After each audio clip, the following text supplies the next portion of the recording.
ourselves relevant in the healthcare settings is to network, is to revisit CMC Vellore and Ludhiana as non-monetary resource providers. I know the tractions of how both these institutions are placed. There's a perception that they've got a lot of money.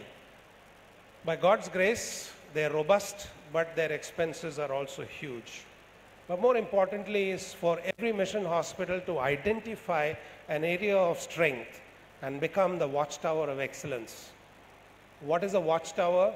A watchtower is a tall structure which can be seen from a distance.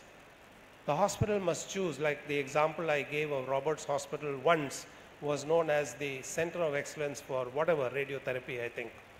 Similarly, there can be a high-risk obstetric watchtower in Madanapalli, or it can be, social upliftment model or community health in Visamkatak, which can all shine from a distance, and they can be used to interconnect the areas. There's a big interest in cancer, but at one point in time, they were not interested in cancer. Maybe psychiatry, maybe palliative care, maybe distance education, maybe distance telemedicine. Every mission hospital can have a telemedicine tower. I'm just speaking, just through my hat, but identify one area, okay, and of course, develop leadership. We must get into a managerial exercise of SWOT analysis, that is strengths, weaknesses, opportunities, and threats to your system in your geography, to understand where you can improve and what are the strengths that you can harness.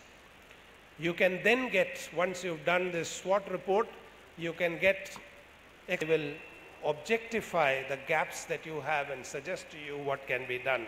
And then of course fall back on this networking space. Today these institutions that can support one another. To some extent, this has been done. EHA itself is mentioned this to Dr. Vijay.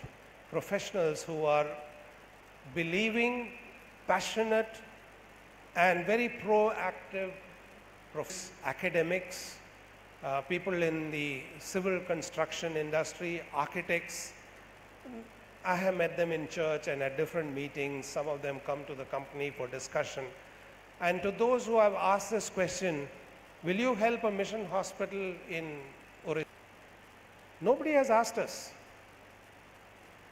And I'm sure if you multiply this hypothetically, there are thousands of such Christian professionals who are willing to be networked, and they will do it pro bono.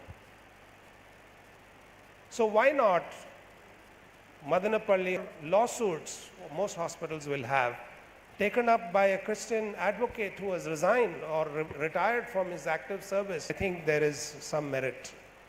And to have what these people will do is to help you with this thought, word, and deed leadership pro bono.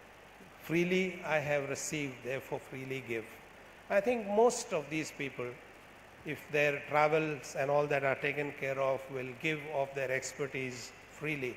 There are so many retired to your mission setups, and you see how things will, training and upskilling, all these people can be used to pass on their expertise to network, which is 230 odd hospitals.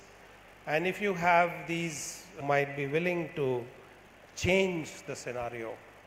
Now, once we do this, we will begin to breathe better.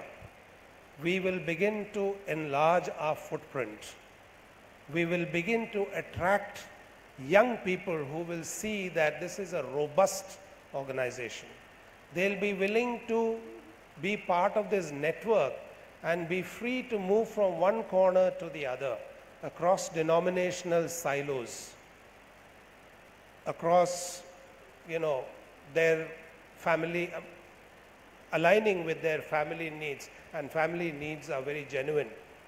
It's for the leadership to understand that young people need to be inspired before they can be perspired. So the reason for networking is this, in a contemporary setting for survival, is that a cord with 3 strands is not quickly broken, and that is from the Word of God.